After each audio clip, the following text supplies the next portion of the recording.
Hello, hello, hello, good afternoon, lovely people. I am about to go live on radio here with Bill Anderson on expatmedia.onl.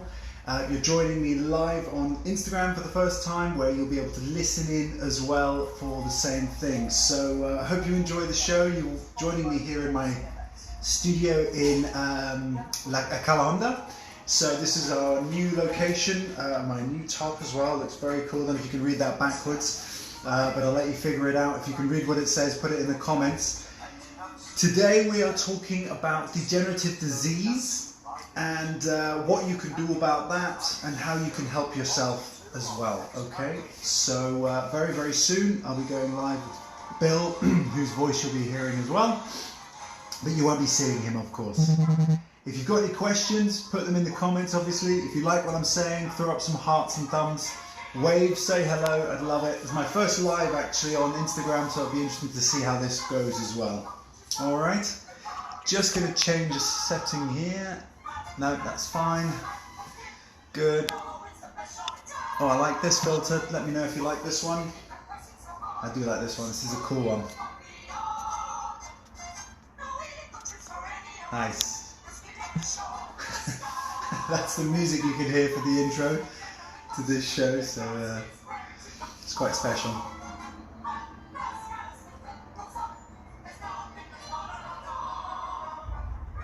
Just let me know if you can hear as well, actually, if you are watching live. Hi Howard, how you doing? Thanks for watching. Just let me know if, as long as the audio is okay, alright? It'd be really helpful. That would help me out a lot. Okay.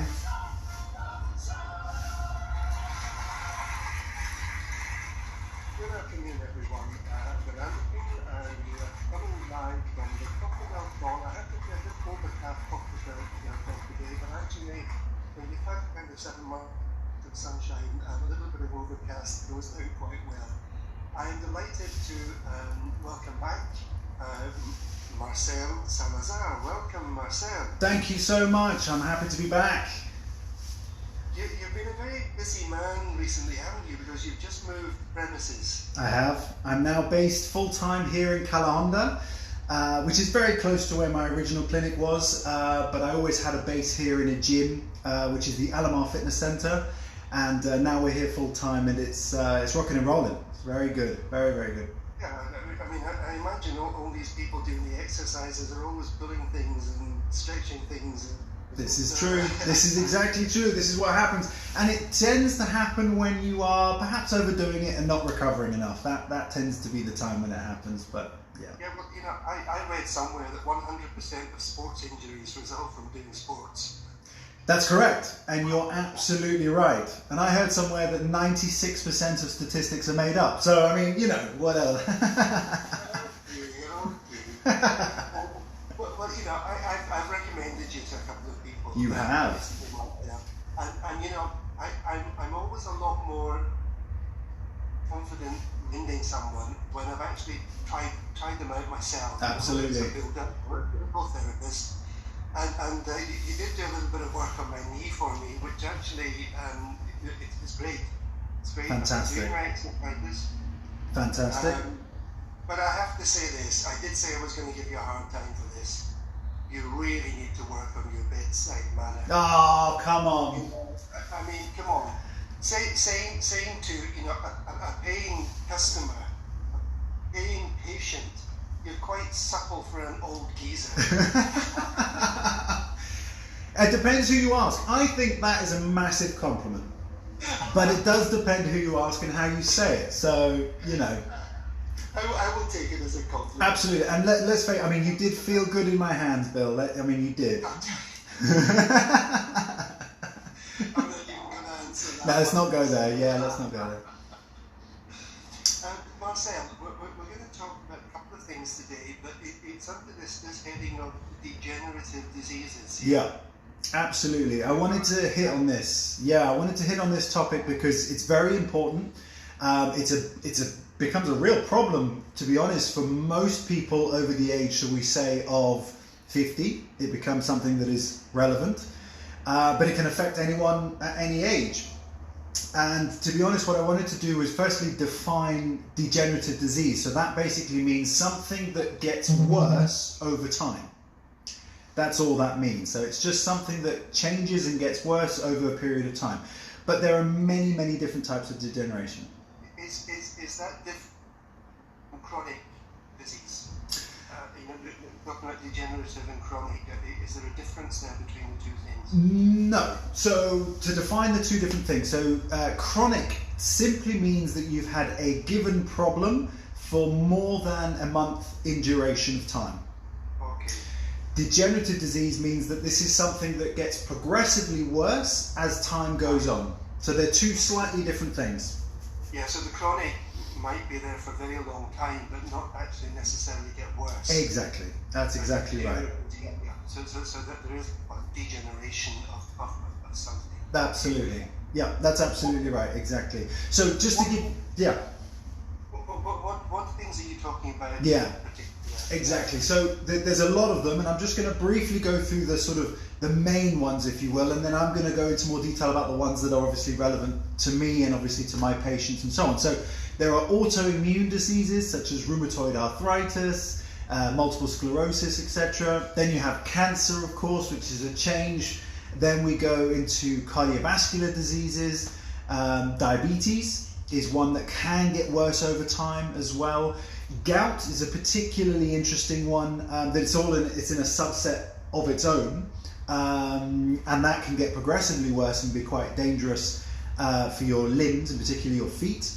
Then we've got neurodegenerative diseases as well, such as Alzheimer's, dementia, Parkinson's and things like that. And then of course you've got skeletal diseases, things like arthritis, osteoporosis and so on. Those are the ones that obviously I'm dealing with on a more regular basis. Right. And you were saying that these particular conditions tend to be seen more in, well, let's just say the over 50s. Yeah. I'm going to make a really crass statement here and say, I thought osteoporosis was an old person's disease or an old lady disease. Yes. But is that the case, or commonly yes? In the majority of cases, yes, it's an old person case. And I'll tell you, it's interesting that you say a woman's case as well. And the reason that it's more prevalent in women is because of hormone changes. So women typically are less physically active from an exercise standpoint, although that's a very old sort of attitude. It's changing now. But physically they tend to be less manual, shall we say, and that's what affects their bones. So the point is, the more physical they are, the more they protect their bones. But also the hormones, unfortunately, work against them, because with osteoporosis, just to explain this in more detail, and it might be interesting for the listeners, what's happening all the time is your body's bones are being broken down and built back up. Broken down and built back up, and that's what bone marrow does, and you've got the bony ends and so on, and they repair and so on, osteophytes, osteobites, etc. Now in osteoporosis, the body's ability to rebuild that bone is diminished. Right. So what happens is that the bone density, the thickness of the bone, reduces over time, increasing the brittleness of that bone and therefore making it more susceptible to fracture. And you know, we probably all know within our family settings, for perhaps elderly relatives, grandparents, or aunts or uncles, when you know they get older and they have a fairly simple fall, yeah, and something breaks. Yeah, that's exactly what happens, and it's the hip or the pelvis, right? That tends to be the one that goes. And the reason for that is because it's a fairly large bony mass, the hip and pelvis. Often people are a bit confused by the term hip, because they think it's the bit along where your waistline is. But actually the hip, when it's referred to, is actually the top of the leg bone, so the femur. So the long leg bone at the top part of your thigh is called the femur, and the very head of that, the head of the femur, is the part that can fracture or break when you have a fall to the side ordinarily, and that's when a hip fracture occurs. It's not necessarily the pelvis itself, which is sometimes what people think. And yes, that's exactly what commonly happens in that, and what I see a lot of is hip replacements, which nowadays are way better than they ever used to be. I've seen a lot of very successful hip surgeries come through to me for post-surgical care. I'm dealing with patients actually from both ends of the scale. One that come to me, some that come to me before surgery, and others that come to me after surgery. And it tends to be the after surgery ones that haven't had the appropriate care, post-care. And actually, funnily enough, the last lady that you referred, no less, Bill, who we're having an absolutely fantastic result with, had surgery over 6 months ago, nearly 9 months ago, and was experiencing quite a lot of hip pain because the soft tissue, the actual repair area, was great, but the soft tissue hadn't been appropriately cared for and relaxed effectively, and it was giving her a lot of pain, and we're resolving that, which is fantastic, and it's working really well. Okay, so do you want to keep talking about this osteoporosis, and then we'll come on to the other topic later? How would you like to do things, Marcel? Yeah, so I mean, the osteoporosis really, in a nutshell, so actually, because there's a lot of kind of ground to cover, but what I want to provide is make sure that I provide a solution to when we talk about a problem. So osteoporosis is a problem. The precursor sign they call osteopenia, which is, it's a little bit of a very general ballpark figure to identify that you may be at risk of getting osteoporosis. And if you are told you're osteopenic, it's a great time to start making some lifestyle changes. So for example, increasing exercise. Exercise and load-bearing activities, so walking, light jogging, if you can manage it, weightlifting in a controlled way. Exercise classes will begin the process of load-bearing your body and your muscles and your bones, and that will start to create a change and creating thicker bones because of the stress. Now, the complication is the hormone, as we said. We won't go into too much detail about it, but if the hormones are slightly out of balance, that can slow the process down.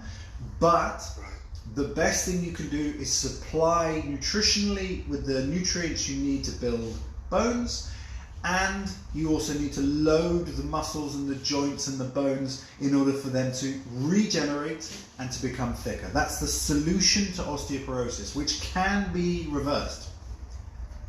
Okay. I mean, are we talking here about, and again, this is like a layman's thing, calcium? Right. We often think calcium is for the bones and teeth. Correct. Is what we're talking about, or something really much wider than that? Calcium is important, but your bones are made up of more than one mineral. So getting a calcium isolate supplementation is actually not as productive as most doctors would have you believe, because they kind of want you to think, take this and this is all you need to do, and actually that's not the case. As I think we touched on in an earlier video, or before, another show, was actually eating things like sardines. Now this is particularly common in this part of the world because you can get some amazingly fresh cooked or fresh oven baked sardines, which are a fantastic source of all sorts of minerals, including omega fats, but also when you consume the tiny bones within the fish, you're actually getting all the minerals you need in order for your body to absorb and catalyze and facilitate new bony generation. So calcium is one mineral, but of many. So yes, it's useful, but too much calcium in the body is actually counterproductive anyway. And there are other combinations that you can take that are probably more effective than just doing calcium alone. Yeah, and I do recall that, calcium is one of these minerals that actually it's not that easy for the body to absorb it, isn't it? Correct. It's a complicated thing, because yes. the kidneys produce an enzyme that allows the body to absorb it, but it can only absorb so much of it, I guess. Correct. That's absolutely right, and that's the true in relation to almost all minerals. Your body will use what it needs and you excrete the rest. It's as simple as that. When you have an excess of any given mineral, sometimes that can create other problems, particularly if your body's ability to excrete it is limited for whatever reason, whether it's because of your digestive system, whether it's because of your current medical state, or if, as you say, some of your organs are not working as well as they can, then that creates secondary issues, you see. And calcium is actually crucial for muscle contraction as well. Without calcium, you actually cannot have muscle contraction, but we're talking about micro quantities of it. So, you know, you can derive that from most of your daily diet anyway. Mm-hmm. Yeah. So when you're talking about certain dietary things that can help in very early stages, yeah. You know, can you avoid getting into these stages by looking at dietary requirements and dietary things, you know, before you even reach this osteopenia stage? Yes, that's an excellent point to make, in that yes, you absolutely can. It is important to highlight that there is a genetic predisposition. So science still tells us that there is a genetic predisposition for certain people to be prone to these types of diseases. So that aside, there is always that as a possibility that can affect any individual being predisposed. But in addition, in regard to what you've said, yes, nutritionally, if we deprive our bodies of fresh foods, particularly simple foods, then we can actually increase the likelihood of degenerative changes within our body, whether that be bony or organ or musculoskeletally. And I don't know whether you've seen recently, but there has been a big study released in the UK that disclosed that processed foods significantly increase the risks of degenerative change, which is crazy in that they've actually come out and said that like prepackaged foods and all that kind of stuff has got a direct correlation to degenerative changes within the body that make you weaker or health-wise. Yeah, absolutely. It's pretty damning, but obviously only a certain amount of people will see it, I guess. So. Yeah, is that because processed foods or these sort of pre-cooked, prepackaged foods actually have less of the nutrients in them, or is it because, I mean, I know some of them are, the microwave type things, you know? Yep. And is it lack of good content when you buy it, or is it the way that they're heated up? And what is it about these processed foods that's both? You've absolutely hit the nail on the head. So these processed foods, I have a bit of a gripe with one particular food group, and that is cereals. I don't know if you remember, I think I've said this before, but cereals are the definition of processed food. So if we use them as an example, and actually their history is a fantastic way of highlighting how little they provide you with. Because if you think about it, what do we all remember? And I remember this as a child when I'd watch these programs like for Kellogg's cornflakes, let's say. They would talk about how they were fortified with all of these nutrients that you needed and stuff like that. And you know, the average parent watching that would be like, oh, that's fantastic. I'll give that to my kid and it'll give them everything they need. But then when you think about it, you actually think, well, hold on, why is it fortified?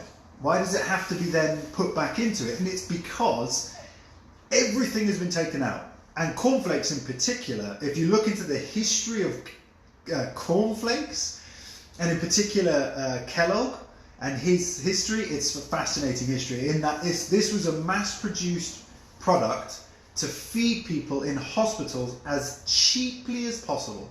As cheaply as possible. They literally make it like paper, dry it out, and then it's just all mashed together. It looks like paper, and then they make it into little flakes. And you're better off chewing cardboard. It's the same as that. It's exactly the same as that. But for legal reasons and for marketing reasons, they had to fortify it to have some form of nutritional value. And that's what they did. And most cereals, this is like 90%. There are some that are different. But the most cereals are heavily, heavily processed.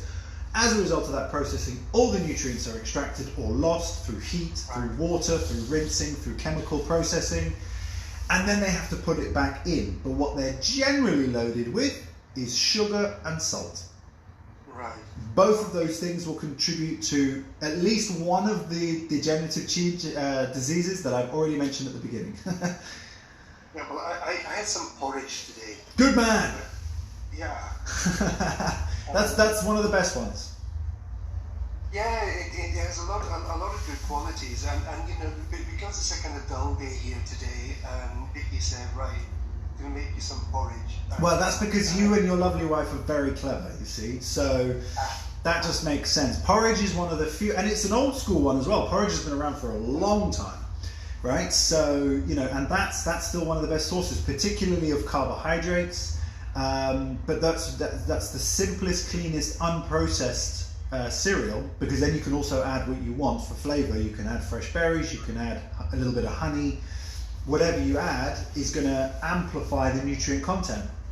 But with cereals, you're getting a huge volume of sugars, a huge volume of salts, and then of course synthesized, fortified minerals and vitamins. Yeah. Yeah. So there are ways by looking at our diet at an earlier stage in our life that Yes. we can perhaps put off, well, either maybe avoid or reduce the problems of something like osteoporosis. Correct. And how many people don't know they have it until someone tells them? Yeah. You know, is A there lot. something that picks up on them? Yeah, this is a lot, because osteoporosis in particular is one that you won't know about until you have a fracture, like an easy fracture. So you might kick a door frame, or you kick the floor or something like that, and suddenly you've broken your toe, or more commonly you take a fall, and ordinarily you wouldn't think, oh, that wouldn't break a bone, but actually it does. That would be your first indication, really, because you don't feel pain obviously from your bones necessarily. But interestingly, just to hark back relating to what you just said about the nutrition, not only does it protect you from things like osteoporosis, it will actually protect you from a major and one of the biggest problems globally, obesity. The sooner that you are nutritionally aware as a young person, the less likely you are to have degenerative issues such as osteoporosis or significant musculoskeletal or bony issues, for sure, definitely. Okay. Do you think that this pattern will change a little bit? Because you said that, you know, elderly people now, and you know, let's focus on elderly women. Mm-hmm. And you know, we're in Spain, which is a very traditional culture, very traditional society. Yep. And elderly women in Spain, for example, didn't necessarily do a lot of exercise, housework and things like that. But you know, being outdoors and running and things like that, Yep. are not really part of their culture. Yep. Do you think that with the generations that are growing up now, where women are much more physically active and doing sports, Yep. and you know, exercising and that will gradually alter the pattern of this over the years? So that's an interesting question, and actually, interestingly, it was discovered that Spain has one of the best nutritional varieties throughout the world, if not Europe. And the one thing I would argue about the much older generation, so probably the ones in their 70s or 80s, etc., those traditionally Spanish ladies were very physically active. They were always moving. They weren't the kind of TV types, you know, they weren't sitting in front and so on and so forth. So those types of issues weren't a huge problem. Now, obesity, yes, that plays a part for sure. And I'm talking about more rural women as well. Whenever you come towards the city life, you've obviously got a lot more choice. You obviously have a lot more fast food, things like that, which is of course expanding in the world. So I think, yes, women will definitely probably suffer from less bony degenerative issues as they become more aware of the requirement and the importance of physical activity. But there are always factors that confuse the matter, such as already mentioned, the hormonal aspect and medicinal as well. So if you are a person who takes medicines can intervene with the processing of calcium, and in particular of the regeneration of bony material as well. So there's always, because as we become a more medicated society, that creates again another sort of spanner in the works, if you will. But if the person in question, if the woman in question takes no medication, is physically active, eats very, very well, or is aware, nutritionally aware, and limits the amount of degenerate or toxic stimulants, such as high levels of stress, and not lots of alcohol, and not too many cigarettes or no cigarettes, then the likelihood of osteoporosis is much, much, much, much, much, much less. Right. So, what can you as a physical therapist do, Marcel, for somebody who is presenting with a problem of osteoporosis? Or are you just dealing with the after effects of osteoporosis? Yeah. If a person comes to me with stating that they have osteoporosis, I'm not going to be able to change their bones for them.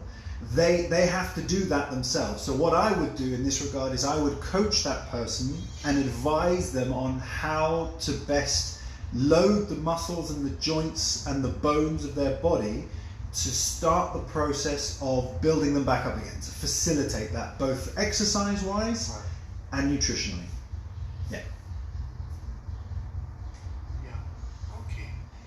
Marcel, we're going to take a short break, a short ad break for the moment. No problem. When we come back, we're going to pick up on some of the other topics that you were mentioning. Cool. See you soon. Okay. You're listening to Expat Radio, your worldwide friend. Okay, guys, I hope you're enjoying the show. I hope you're getting some value from it as well. I'm going to turn it down a bit because the ads are a bit annoying and loud. But if you are watching live, thank you so much for joining me. I'm just going to say hello to some of you guys. Hello. Good to see you. Please share the video. If you're enjoying or anything, or if you're getting anything out of it, I'd really like to know. And if you have any questions or you would like to specifically respond to anything I'm saying, then just put a comment below. That would be super handy. If you're watching it on replay, also let me know. That would be great. I'm just playing with one of these visual effects. I quite like the look of this one. It looks pretty cool. Whilst on an ad, I can also become a dog, whichever, that's fine. So if you are watching this, you can enjoy that.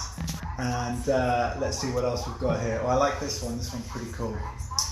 Yeah, just sparking things off my nose the whole time. That's a problem with having a big nose. And I also like this one. This is very cool as well. So that's a fun one, but I do hope that you are enjoying the call. Remember, this is talking about degenerative changes in the body, and this is about what you can do to prevent it. So any of the topics that I discuss, I always like to make sure that I am also providing a solution to what you can do about protecting your body, preventing certain issues, and how I might be able to help if you need to come and see me as well. Okay, so let's see if we can get back on the show. I'll put it back on this one because this one's quite cool. Let's see what happened. There's a bit more of an ad going on. Highly recommend these, by the way. A little bit of a shameless plug. These are very, very good for your immune system. Very good for your throat. Keeps it nice and clean and clear. Be sure to subscribe now at www.sustainhealth.fit. Alright, how long have we got? We're coming back in? I think we're coming back in.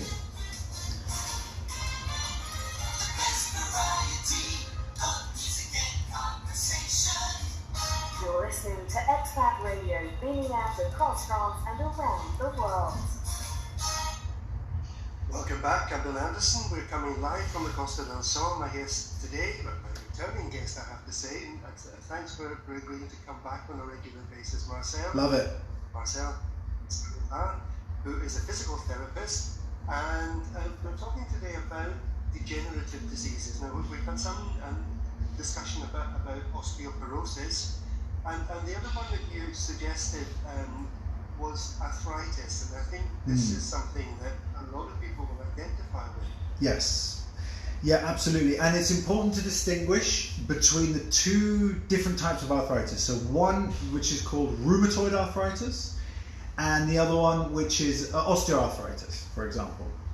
Now, rheumatoid arthritis is a autoimmune disease that is degenerative, and the indicators. So if I highlight for our listeners what to look out for, then that would probably be very useful. So rheumatoid arthritis comes on very quickly. When I say very quickly, it can happen over a period of maybe 1 to 3 months, where suddenly a joint becomes hot, painful, stiff in the morning, rigidity. Those are your prime indicators early on, really, that you're having a problem. Swelling, of course, as well is an indicator. So you want to be very aware if something is suddenly, let's say your knee, becoming swollen, red, very tender to the touch, difficult to bend. That would be an indication of rheumatoid arthritis. Now, rheumatoid arthritis is a autoimmune disease, but the crazy thing about it is we don't yet know exactly what causes it. So the science behind the trigger, what is the thing that tips it over the edge, I would argue is probably something inflammatory. So something you're doing in your life is creating, has flicked a switch that's activated this inflammatory response. And that could be anything from an emotional stress to a work-related stress to a nutritional stress to a medication stress. So there are a number of factors. Now, it won't necessarily be exercise that would cause rheumatoid arthritis, because that is a physical stress. But there is no correlation between those two. Where you can get a correlation between excessive physical stress is with osteoarthritis. Right. So there you can see a correlation. But here we're talking about 15 years or more of intense, for example, distance running, shall we say. So those are the connections, and that tends to happen for the hip, etc., or the knees, and so on and so forth. But otherwise, degeneration of the joint and the bones through osteoarthritis tends to happen over a longer period of time. So there we're talking about 1, 2, 3 years and so on, and it's a sort of slow onset of discomfort, limited movement. Obviously there can be swelling, obviously there can be limited physical ability, etc. So there is a slight difference, but the key indicator is the speed at which it comes on for your body. Right. Okay, and we're back to this osteo, which is from, I presume, the Greek, which is bones. Bone. We're talking about osteoporosis, which is the porous bones. Correct. And now there's the osteoarthritis, which is this inflammation at the joints. At or around, yeah, exactly, yeah. Yeah. Yeah. Okay. Which would you be more likely to see in your work as a physical therapist? Yeah. Marcel? I would be much more likely to see osteoarthritis because rheumatoid is problematic, but it can be controlled medically, as in pharmacologically. So because it's an acute inflammatory response. So then it becomes a key, as I mentioned at the beginning, it's a key to find the solution to, is the problem caused by lifestyle, habit, stress, nutrition, or is it caused by another type of medication that you might be taking, or do you have a genetic predisposition to it, which always becomes a factor. And then your treatment thereof is usually medicinally, medically, pharmacologically, but it can also be nutritionally as well. You absolutely can try homeopathic remedies. You can try and calm the joint down by doing some other therapies. Acupuncture is particularly good. Cryotherapy is particularly good, which is effectively ice therapy. Massage is always good, generally just for relaxation and the calming of the nervous system and the flow of blood. So you can facilitate it, but I wouldn't necessarily work directly to improve a person's rheumatoid arthritis by myself. It would be in conjunction with other things. Yeah. I can remember when I was young. I've seen it so much now, but when I was young, seeing elderly people, men or women, with quite deformed hands. Yes. With, the fingers were crooked. Yes. Joints were very large. Is this likely to be osteoarthritis? Yes, This is much more likely to be osteoarthritis, and this is frequency of use. It's as simple as that. It's absolutely a lot of usage. Doing a lot of gripping, manual labour, farmers. Remember, we generally come from a rural background, and that was much more prevalent in rural backgrounds. Also in sailing backgrounds, less so now perhaps, but obviously historically, very, very manual, very, very physical. And that would create inflammation in the fingers and the joints and so on. And something I have to be aware of in my line of work, because I use my hands intensely, is that possibility as a risk for me. Because I use my thumbs and my fingers and my hands every day. And that's particularly manual and particularly physical. So I'm constantly putting stress through the joints in my fingers. And that eventually, and I'm talking over a long period of time, could become a problem. So I also am consciously aware of making sure I take in anti-inflammatories on a regular basis. And when I say that, I mean natural ones. I'm not talking about ibuprofen. I also can do that over the long term through my nutrition as well. So those aspects, as long as I know them in advance, will help me to prevent for as long as possible any degenerative changes in my most vulnerable joints, which in this case are my hands. Yeah, and I mean, it is an extremely physical job that you do. I know that my wife, Vicky, she did various types of massage, including some sports massage. And you know, she's probably about half the size that you are. Yep. She's diddy. And she most certainly felt trying to do that, especially when it's a man, you know, big heavy body, yep, big muscles, and trying to do that. And she said, I you know, she learned a lot from it. She enjoyed it, but she said, I don't really know if I'm built for this kind of work. She said, I think correct, I'm going to do some damage. Correct. Yeah.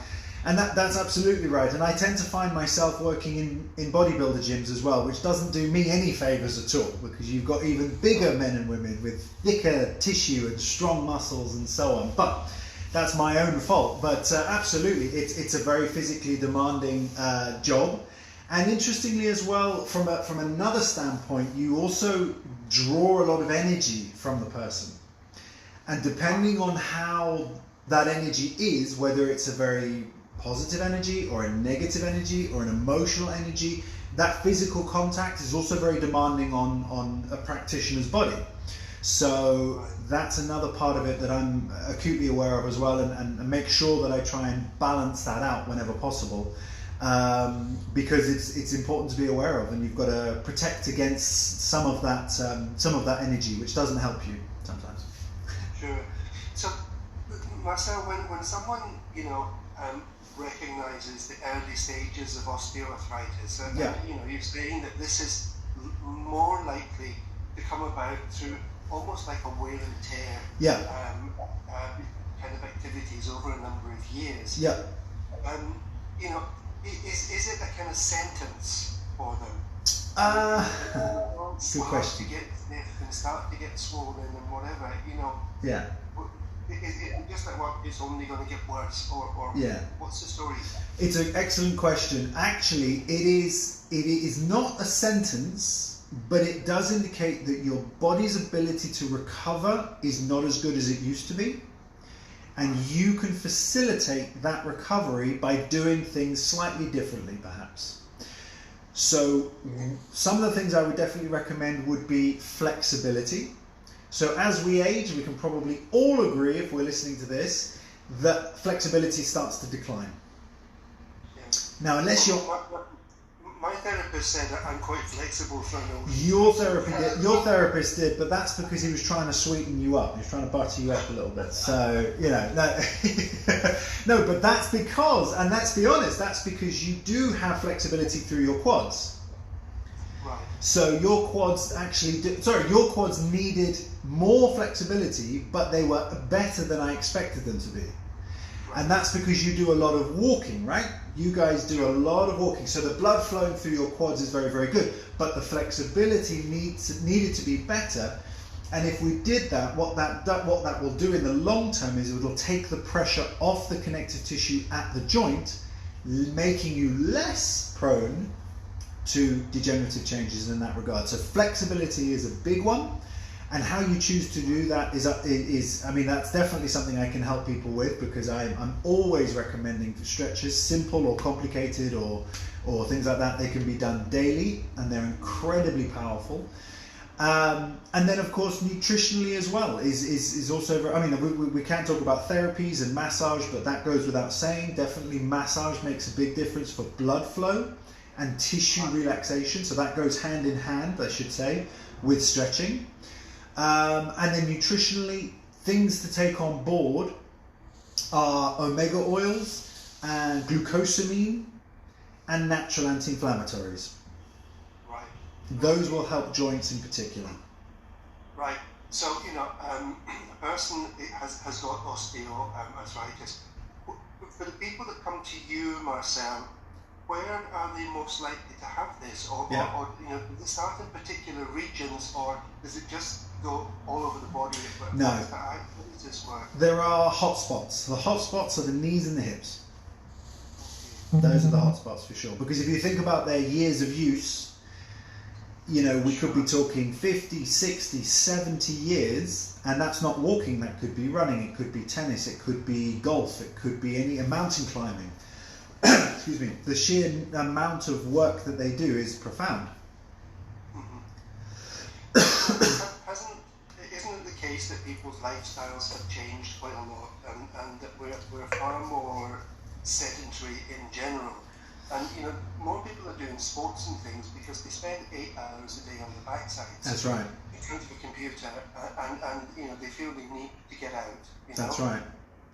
So it's always about balance, and we've said this before, and I say it again. It's about a balance, and you're absolutely right. Historically, we were more rural, so therefore we would be doing more farming.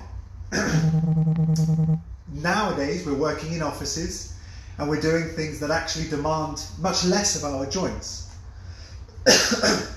So it's a case of making sure that we do enough to protect our joints and keep our muscles strong, but we also do enough to recover as well. Right. You got a dry throat. I have got a dry throat. When I talk too much, I get a dry throat, and I had a drink, but now I've finished it, so I can tell I've done a lot of talking. Stop another kind of beer then, yeah? No, I've got my ginger shot, which you can see on video if you're on my video, but ginger shots are fantastic. Highly recommend that. So, Marcel, what joints, knees and hips, you say, are the ones that are most likely to show the early signs of osteoarthritis. So, what are you going to do with a person who comes to you in relation to these things? Yeah.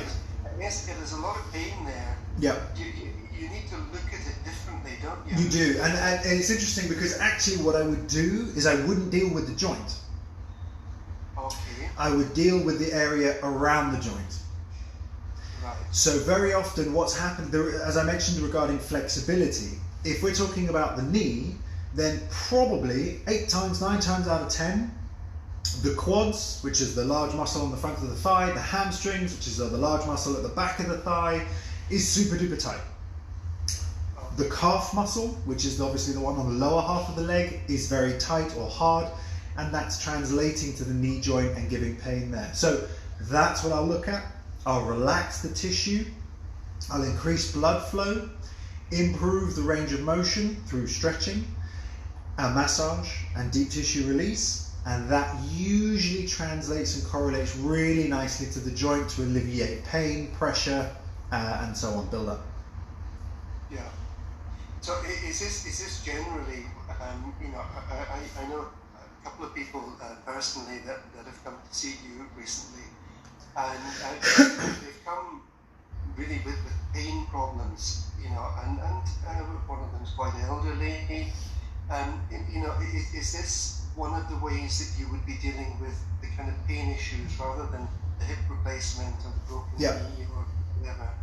Okay, so without mentioning any names, the two individuals who have come to see me, one in particular was actually very much indicated for much further investigation in the hip. And that was what was identified very quickly. So fortunately, that person is going to be pursuing that urgently, which is important.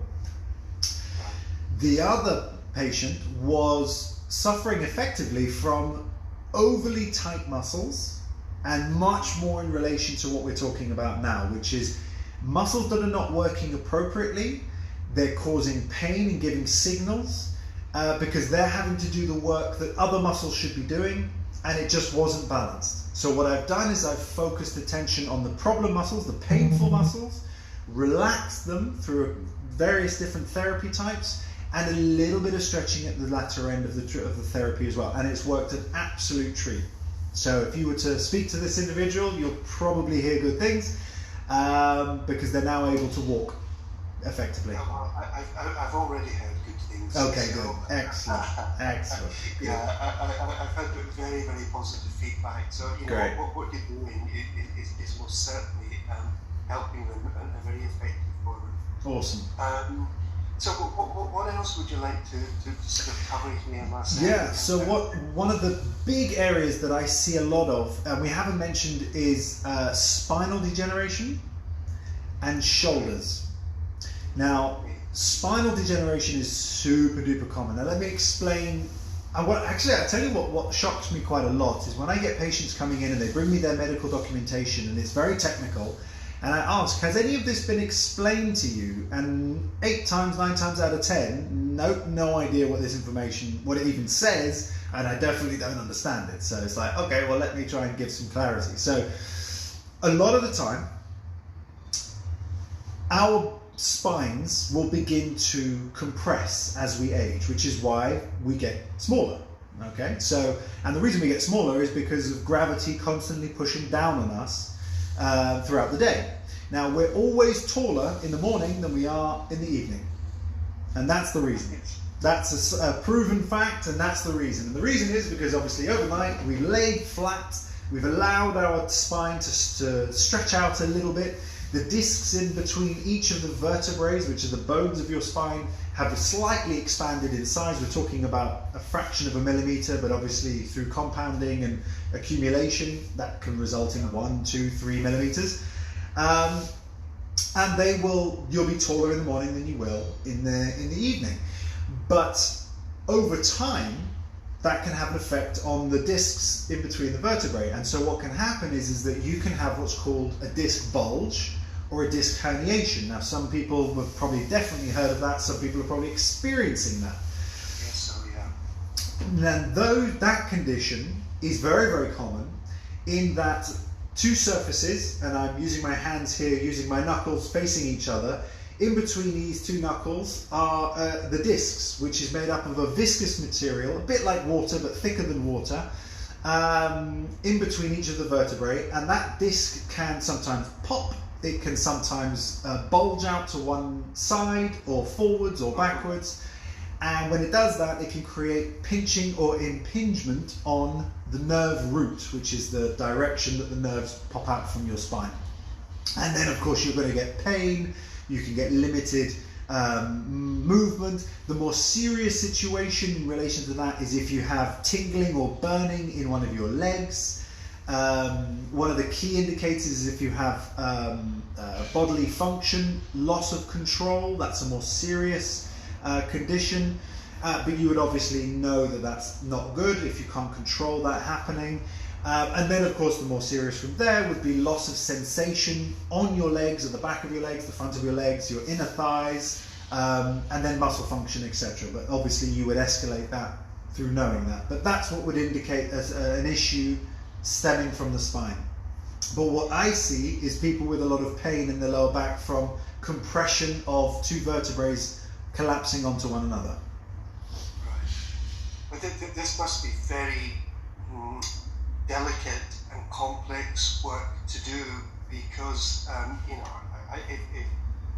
if I knew somebody who had, this kind of, bulging disc or whatever, yep. Right, I wouldn't touch it. Yeah. Because I'd be so frightened that I did something that made it worse, Yeah. So this must be really getting this balance between the right level of physicality on these things and not doing more harm is complicated matter. So there's a couple of things that you can do that protect, should I say, the practitioner from doing too much harm. And actually, the good thing is that the majority of the time the body is much stronger than we tend to give it credit for.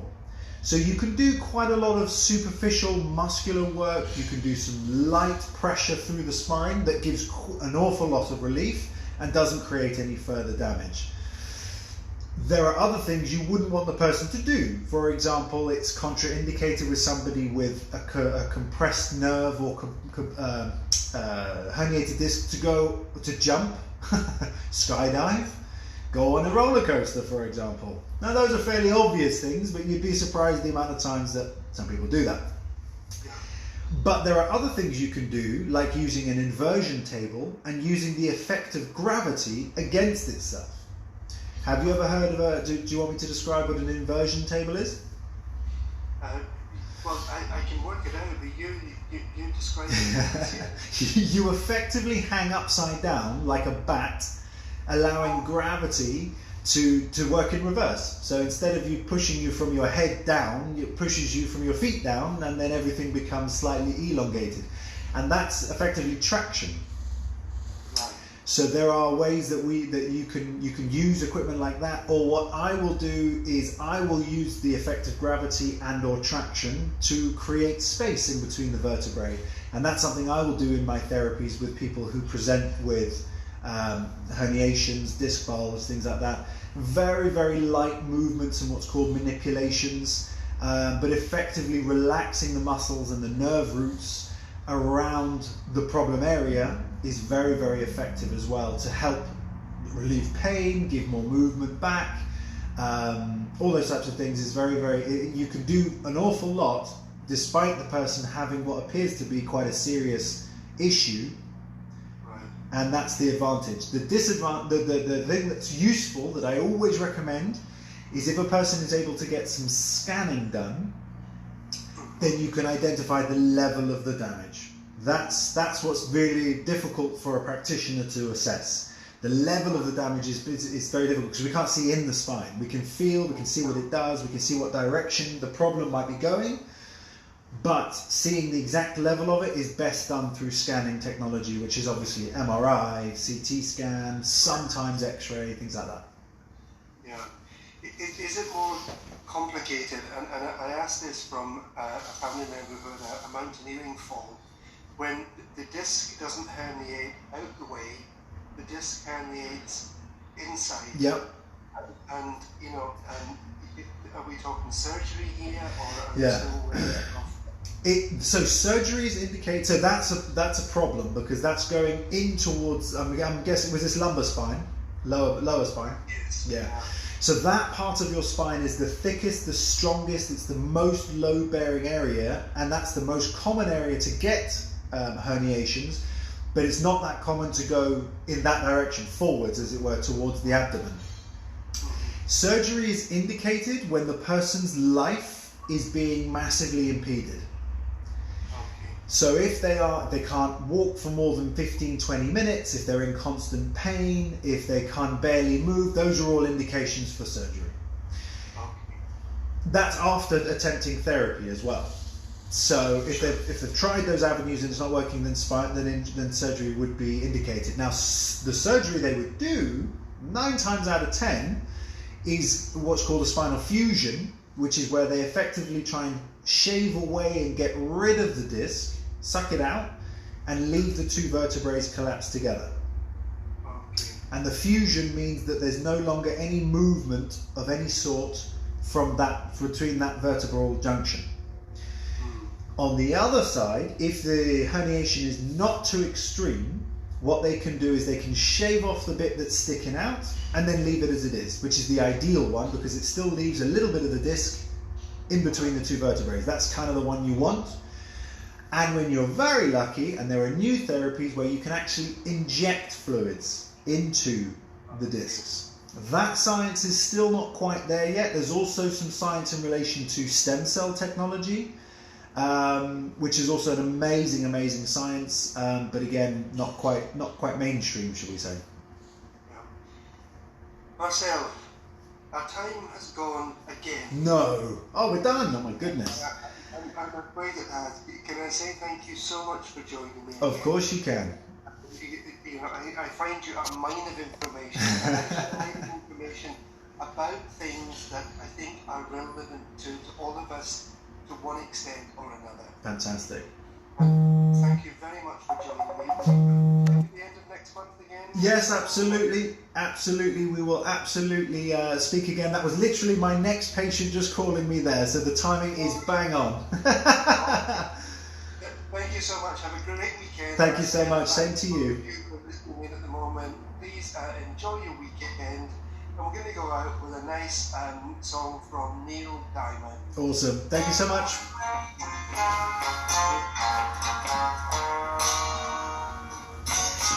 Okay, guys and girls, I hope you really enjoyed that. And I'm just going to sign off here.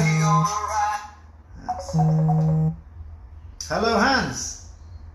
Hi, Marcel. Alberta speaking, the wife from Hans. I'm here with my husband in the treatment center Al-Hamar. Yes, that's right.